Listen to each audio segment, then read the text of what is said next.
പ്രവാസ ലോകത്തെ വാർത്തകളും വിശേഷങ്ങളും അതുപോലെ മാറി മാറി വരുന്ന നിയമങ്ങളും നേരത്തെ അറിയാൻ ഈ ചാനൽ സബ്സ്ക്രൈബ് ചെയ്യൂ. അടുത്തുള്ള ബെല്ലൈക്കൺ എനേബിൾ ചെയ്യാൻ മറക്കേണ്ട. ഒമാൻ വാർത്തകളിലേക്ക് സ്വാഗതം. ഇന്ന് 2024 ഡിസംബർ 1 ഞായർ. പ്രധാന വാർത്തകൾ. മസ്കത്ത് ഗവർണറേറ്റിൽ ഒരാൾ കടലിൽ മുങ്ങി മരിച്ചു. ബൗഷർ വിലായത്തിലെ വടക്കൻ ഗുബ്ര പ്രദേശത്താണ് സംഭവം. മസ്കത്ത് ഗവർണറേറ്റിലെ സിവിൽ ഡിഫൻസ് ആൻഡ് ആംബുലൻസ് അതോറിറ്റിയിലെ റെസ്ക്യൂ ടീമുകൾ എത്തിയാണ് മൃതദേഹം കണ്ടെടുക്കുന്നത്. അപകടത്തിന്റെ കൂടുതൽ വിവരങ്ങൾ അറിവായിട്ടില്ല. മലയുടെ ഒരു ഭാഗം വാഹനത്തിനുമേൽ ഇടിഞ്ഞു വീണ് മുസന്തം ഗവർണറേറ്റിലെ ഒരാൾ മരിച്ചു. ദിബ്ബ വിലായത്തിൽ കഴിഞ്ഞ ദിവസമാണ് സംഭവം. അപകടം നടന്നയുടനെ സ്ഥലത്തെത്തിയ സിവിൽ ഡിഫൻസ് ആൻഡ് ആംബുലൻസ് അതോറിറ്റിയിലെ അംഗങ്ങളാണ് മൃതദേഹം പുറത്തെടുത്തത്. അപകടത്തിന്റെ മറ്റ് വിവരങ്ങൾ ലഭ്യമായിട്ടില്ല. മത്സ്യബന്ധന ബോട്ടിൽ നിന്ന് വീണ് കടലിൽ കാണാതായ സ്വദേശിയുടെ മൃതദേഹം കണ്ടെടുത്തതായി റോയൽ ഒമാൻ പോലീസ് അറിയിച്ചു. സൂർ വിലായത്തിൽ അൽബാർ ഏരിയക്ക് സമീപം വ്യാഴാഴ്ചയാണ് ഇയാൾ കടലിൽ വീഴുന്നത്. സുഹൃത്തുക്കൾക്കൊപ്പം മത്സ്യബന്ധനത്തിന് പോകുന്നതിനിടെ അബ്ദുൽ ഹാദി അൽ സാൽദി എന്നയാൾ കടലിലേക്ക് വീഴുകയായിരുന്നു. ആധുനിക സൗകര്യങ്ങൾ ഉപയോഗിച്ച് വിപുലമായ രക്ഷാപ്രവർത്തനങ്ങളാണ് അധികൃതരും നാട്ടുകാരും നടത്തിക്കൊണ്ടിരുന്നത്. ഇതിനിടെ സമീപ പ്രദേശത്ത് കടലിൽ മരിച്ച നിലയിൽ കണ്ടെത്തുകയായിരുന്നു. മയക്കുമരുന്നുമായി 3 വിദേശികളെ റോയൽ ഒമാൻ പോലീസ് അറസ്റ്റ് ചെയ്തു. മയക്കുമരുന്ന്, സൈക്രോട്രോപിക് ലഹരി വസ്തുക്കൾ എന്നിവയെ പ്രതിരോധിക്കുന്നതിനുള്ള ജനറൽ ഡിപ്പാർട്ട്മെന്റുമായി സഹകരിച്ച് കോസ്റ്റ് ഗാർഡ് പോലീസ് ആണ് പ്രതികളെ പിടികൂടിയത്.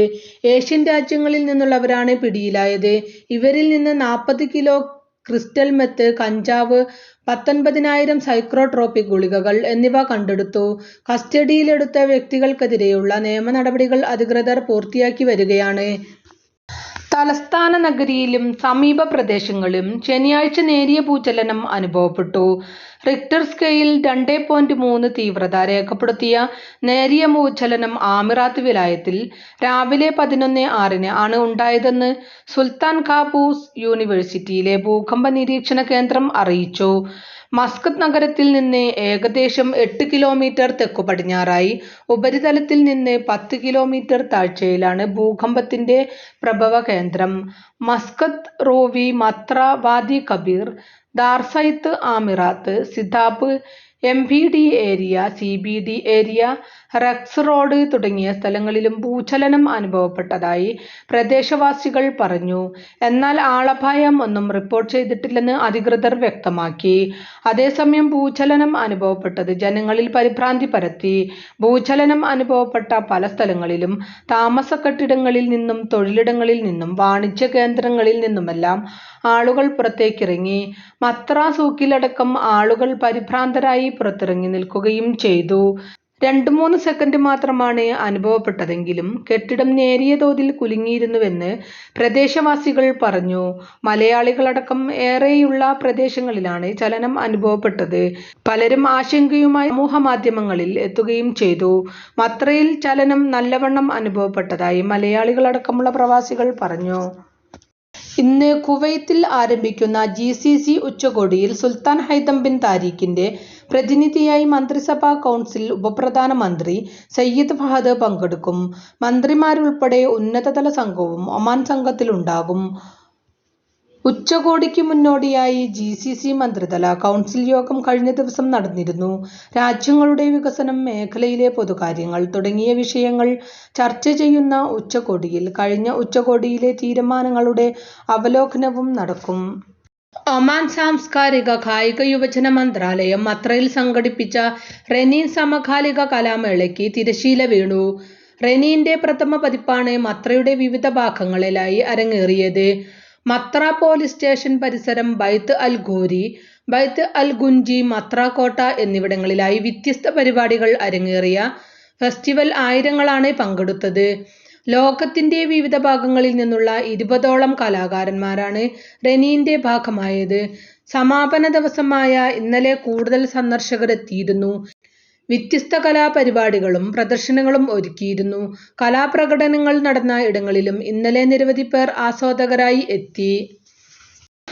ദുഃഖമിലെ ഇത്തിലാഖ് സ്പേസ് പോർട്ടിൽ നിന്നുള്ള ആദ്യ ബഹിരാകാശ പേടകം ഈ മാസം 4-ന് പറന്നുയരും. പുലർച്ചെ 5-നും ഉച്ചയ്ക്ക് 2-നും ഇടയിൽ രാജ്യത്തു നിന്നുള്ള ആദ്യ ബഹിരാകാശ വിക്ഷേപണം നടക്കുമെന്ന് ഗതാഗത, ആശയവിനിമയ, വിവരസാങ്കേതിക വിദ്യാ മന്ത്രാലയം അറിയിച്ചു. പ്രദേശവാസികൾക്ക് ഈ സമയത്ത് പാലിക്കേണ്ട മുൻകരുതലിനെ കുറിച്ച് അധികൃതർ മുന്നറിയിപ്പ് നൽകി. ഈ സമയങ്ങളിൽ മത്സ്യബന്ധനം ഒഴിവാക്കണമെന്നും മറ്റു സുരക്ഷാ നിർദ്ദേശങ്ങൾ പാലിക്കണമെന്നും മന്ത്രാലയം ആവശ്യപ്പെട്ടു. ഒമാനി സ്പേസ് കമ്പനിയായ നാഷണൽ എയ്റോസ്പേസ് സർവീസസ് കമ്പനിയാണ് 2023 പ്രഖ്യാപിച്ച ഇത്ലാഖ് സ്പേസ് പോർട്ടിന് നേതൃത്വം നൽകുന്നത്. മെന മേഖലയിലെ തന്നെ ആദ്യ സ്പേസ് പോർട്ടാണിത്. ഗവേഷണ, വാണിജ്യ ആവശ്യങ്ങൾക്കുള്ള റോക്കറ്റ്, ഉപഗ്രഹ വിക്ഷേപണങ്ങൾ, റോക്കറ്റ് അസംബ്ലി, പരീക്ഷണം അടക്കമുള്ള സൗകര്യങ്ങൾ ഇവിടെയുണ്ട്.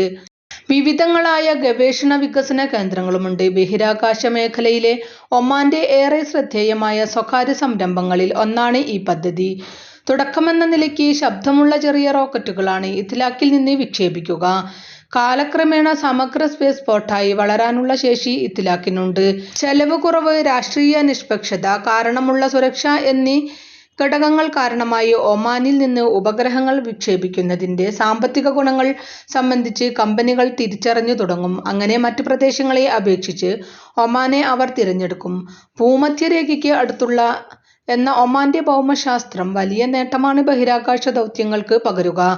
ഭൂമധ്യരേഖയ്ക്ക് അടുത്തുള്ള പ്രദേശങ്ങളിൽ നിന്ന് ബഹിരാകാശ പേടകങ്ങൾ വിക്ഷേപിക്കുമ്പോൾ കൂടുതൽ കാര്യക്ഷമമായി ഭ്രമണപഥത്തിൽ എത്താനാകും.